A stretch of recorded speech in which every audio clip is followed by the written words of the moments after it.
세기의 범죄 사건 50에서 1편. 2016년 4월 3일 전 세계 언론계에 폭탄과 같은 뉴스가 터졌습니다. 파나마의 법률회사 모사크 폰세카에서 유출된 1150만 건의 기밀 문서가 국제탐사보도언론인협회, 즉 ICIJ를 통해 공개된 것입니다. 이 문서들은 1970년부터 2016년까지 약 46년간 축적된 방대한 자료였습니다. 전 세계 214개국의 정치인, 기업인, 연예인, 스포츠 스타들의 여괴, 금융 활동을 적나라하게 보여주었습니다.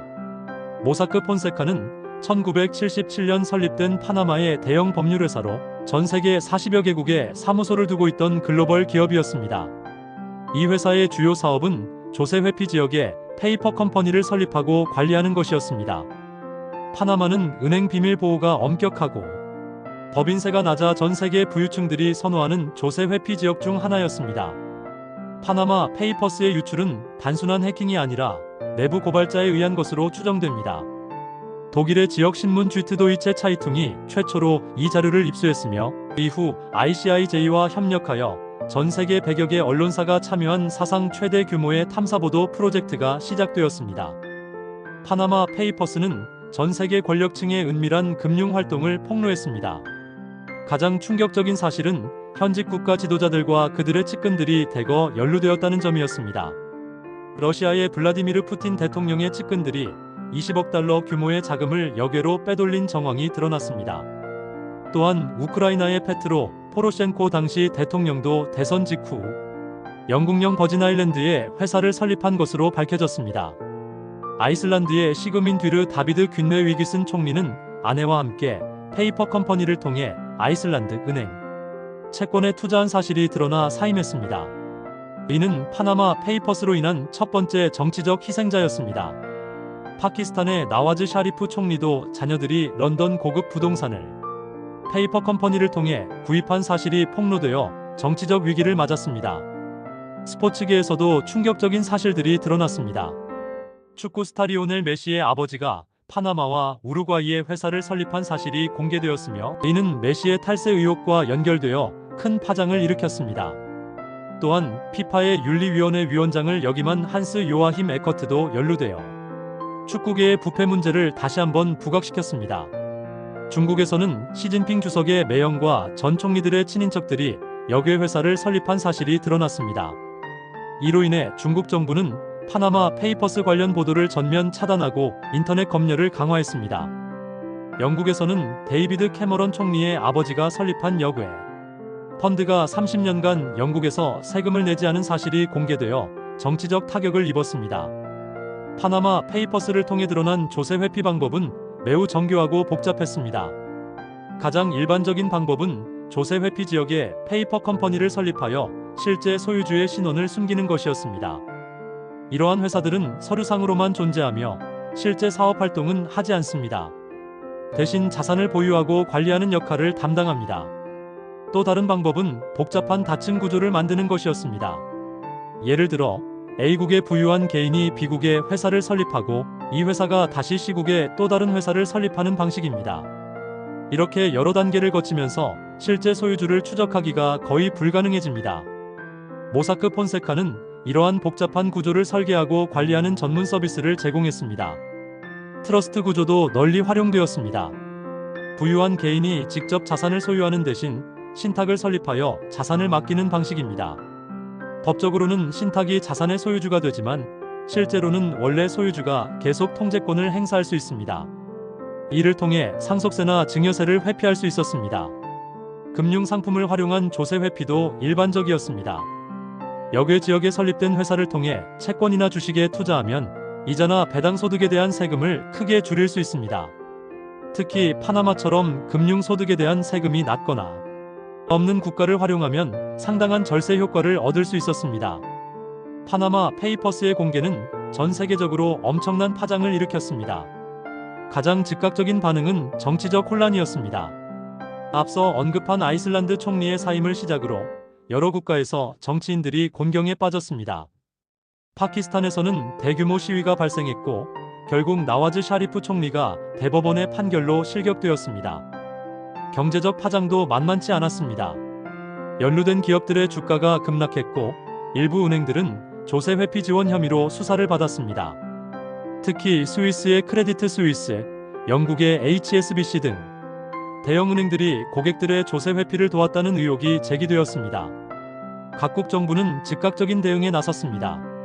프랑스, 독일, 호주 등 여러 국가에서 조세 회피 관련 수사가 시작되었습니다. 한국에서도 국세청이 한국인 연루자들에 대한 조사에 착수했습니다. 약 400여 명의 한국인이 파나마 페이퍼스에 등장했는데 이들 중 상당수가 기업인과 부유층이었습니다. 국제적으로는 조세 회피 방지를 위한 협력이 강화되었습니다. G20 국가들은 조세 회피 지역에 대한 압박을 강화하기로 합의했고 OECD는 공통 보고 기준 CRS를 통해 금융정보 자동 교환을 확대했습니다. 이는 은행들이 외국인 고객의 계좌 정보를 해당 국가 세무당국에 자동으로 제공하는 제도입니다. 파나마 페이퍼스는 언론계의 협력 방식에도 혁신을 가져왔습니다. 전 세계 100여 개 언론사가 참여한 이 프로젝트는 기존의 단독 보도 관행을 깨고 협력 보도의 새로운 모델을 제시했습니다. 각 언론사는 자국 관련 인물들을 중심으로 보도하면서도 전체적인 맥락은 공유했습니다. 이 과정에서 ICIJ의 역할이 중요했습니다. 워싱턴에 본부를 둔 이 비영리 단체는 방대한 자료를 체계적으로 분석하고 각국 언론사들에게 관련 정보를 제공했습니다. 또한 보안을 위해 특별한 통신 시스템을 구축하여 기밀을 유지했습니다. 보도 준비 과정은 1년 이상 걸렸습니다. 언론인들은 2.6TB에 달하는 방대한 자료를 분석하고 각 인물들의 연결고리를 찾아내야 했습니다. 이 과정에서 빅데이터 분석 기술과 인공지능이 활용되었습니다. 특히 네트워크 분석을 통해 복잡한 기업 구조와 인물 관계를 시각화했습니다. 동시 보도도 중요한 전략이었습니다. 시차를 고려하여 전 세계에서 동시에 보도가 나가도록 조율했습니다. 이를 통해 관련자들이 증거를 인멸하거나 도피할 시간을 줄일 수 있었습니다. 또한 각국 정부가 보도를 막을 수 있는 여지도 최소화했습니다. 파나마 페이퍼스의 직접적인 타격을 받은 것은 모사크 폰세카였습니다. 이 회사는 사건 이후 급격히 위축되었고 결국 2018년 3월 업무를 중단했습니다. 40년 이상 운영되어 온 이 회사가 하루아침에 문을 닫게 된 것입니다. 창립자인 위르겐 모사크와 라몬 폰세카는 각각 돈 세탁 혐의로 기소되었습니다. 파나마 검찰은 이들이 브라질 건설회사 오데브레시트의 뇌물 자금을 은닉하는데 도움을 줬다고 지적했습니다. 또한 여러 국가에서 이들에 대한 수사가 진행되었습니다. 회사의 고객들도 대거 이탈했습니다. 조세 회피 지원 업체라는 오명이 붙으면서 새로운 고객을 확보하기 어려워졌습니다. 기존 고객들도 평판 손상을 우려하여 거래를 중단했습니다. 이로 인해 회사의 수익이 급감했고 결국 파산에 이르렀습니다. 모사크 폰세카의 몰락은 조세 회피 지원 업계 전체에 큰 충격을 주었습니다. 다른 유사 업체들도 업무를 축소하거나 더욱 은밀하게 운영하기 시작했습니다. 일부는 아예 업종을 전환하기도 했습니다. 한국에서도 파나마 페이퍼스는 상당한 파장을 일으켰습니다. 약 400명의 한국인이 연루되었는데 이들 중에는 대기업 총수 일가와 유명 연예인들이 포함되어 있었습니다. 롯데그룹 신동빈 회장의 일본 거주, 형과 CJ그룹 이재현 회장의 딸이 역외 회사를 설립한 사실이 드러났습니다. 연예계에서는 가수비 정지훈이 페이퍼 컴퍼니를 통해 해외 부동산에 투자한 사실이 공개되었습니다. 이로 인해 탈세 의혹이 제기되었지만 이후 수사에서는 불법성이 인정되지 않았습니다. 하지만 이 사건은 연예인들의 해외 투자에 대한 관심을 높였습니다. 국세청은 파나마 페이퍼스 연루자들에 대한 전면 조사에 착수했습니다. 하지만 대부분의 경우 합법적인 해외 투자로 판명되었고 실제로 처벌을 받은 사례는 많지 않았습니다. 이는 한국의 외환 규제가 상대적으로 엄격하여 불법적인 자금 이동이 어렵기 때문이었습니다. 그러나 이 사건은 한국 사회의 조세 회피 문제에 대한 인식을 높였습니다. 부유층의 해외 투자에 대한 관심이 증가했고 세무당국의 감시도 강화되었습니다. 또한 조세 정의에 대한 시민 사회의 요구도 커졌습니다. 파나마 페이퍼스 이후 조세 회피 방지를 위한 국제적 노력이 크게 강화되었습니다. 가장 중요한 변화는 금융정보 자동 교환 제도의 확산이었습니다. OECD가 주도하는 공통 보고 기준 CRS에 따라 각국 금융기관은 외국인 고객의 계좌 정보를 해당 국가 세무당국에 자동으로 제공하게 되었습니다. 미국은 이미 2010년부터 해외 계좌 신고법 FATCA를 시행하고 있었습니다. 이 법에 따르면 전 세계 금융기관은 미국인 고객의 계좌 정보를 미국 국세청에 보고해야 합니다. CRS는 이를 다자간 체제로 확장한 것입니다. 유럽연합은 더욱 강력한 조치를 취했습니다. 2016년 조세 회피 방지 지침을 채택하여 역내 다국적 기업들의 세무 정보 공개를 의무화했습니다. 또한 조세 회피 지역과의 거래에 대한 규제를 강화했습니다. G20 국가들도 조세 회피 지역에 대한 압박을 강화했습니다. 파나마를 포함한 여러 국가들이 세무 투명성을 높이고 국제 기준에 맞추도록 요구했습니다. 이에 따라 많은 조세 회피 지역들이 관련 법률을 개정했습니다. 파나마 페이퍼스는 조세 회피 문제를 전 세계적으로 알리는 데 큰 역할을 했지만 동시에 한계도 지적되었습니다. 가장 큰 문제는 서구 중심적 시각이었습니다. 유출된 자료가 주로 서구 언론사들에 의해 분석되고 보도되면서 서구 기준에 맞는 해석이 이루어졌다는 비판이 있었습니다. 또한 합법적인 해외 투자와 불법적인 조세 회피를 구분하지 않고 모두 문제가 있는 것처럼 보도했다는 지적도 있었습니다. 실제로 연루된 많은 인물들이 합법적인 범위 내에서 해외 투자를 한 것으로 밝혀졌습니다. 이로 인해 일부 무고한 사람들이 피해를 입었습니다. 개인정보 보호 문제도 제기되었습니다. 공익을 위한 보도라는 명분으로 개인의 금융정보가 대규모로 공개되었는데 이것이 적절한지에 대한 논란이 있었습니다. 특히 직접적인 불법 행위가 확인되지 않은 사람들의 정보까지 공개된 것은 문제가 있다는 지적이었습니다. 보도의 선택성도 비판받았습니다. 전체 자료 중 일부만 공개되고 분석되었는데 어떤 기준으로 선택되었는지 명확하지 않았습니다. 이로 인해 자의적인 해석이나 편향적인 보도가 이루어졌을 가능성이 제기되었습니다. 조세 회피 근절을 위한 과제는 여전히 남아 있습니다. 파나마 페이퍼스는 조세 회피 문제의 심각성을 보여주었지만 근본적인 해결책을 제시하지는 못했습니다. 조세 회피를 근절하기 위해서는 여러 가지 과제가 해결되어야 합니다. 첫째, 국제적인 조세 제도 조화가 필요합니다. 각국의 세율과 제도가 다르기 때문에 조세 회피가 가능한 것입니다. 특히 법인 세율의 국제적 하한선 설정이나 최소한의 공통 기준 마련이 필요합니다. 최근 OECD가 추진하는 글로벌 최소 법인세는 이러한 노력의 일환입니다. 둘째, 조세 회피 지역에 대한 지속적인 압박이 필요합니다. 단순히 정보 공개를 요구하는 것을 넘어서 실질적인 제재 조치가 필요합니다. 예를 들어 조세 회피 지역과의 금융 거래를 제한하거나 추가적인 세금을 부과하는 방안을 고려할 수 있습니다.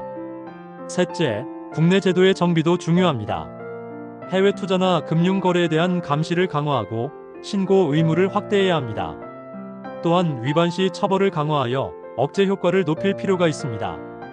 넷째, 기업의 세무 투명성을 높여야 합니다. 다국적 기업들의 국가별 세무 정보를 공개하게 하고 복잡한 기업 구조의 실질적 소유자를 파악할 수 있는 제도를 마련해야 합니다. 파나마 페이퍼스는 21세기 들어 가장 충격적인 폭로 사건 중 하나였습니다. 이 사건은 단순히 개별 인물들의 조세 회피를 드러낸 것을 넘어서 글로벌 금융 시스템의 구조적 문제를 보여주었습니다. 부유층과 권력층이 어떻게 합법적인 제도를 악용하여 세금을 회피하는지 적나라하게 드러났습니다.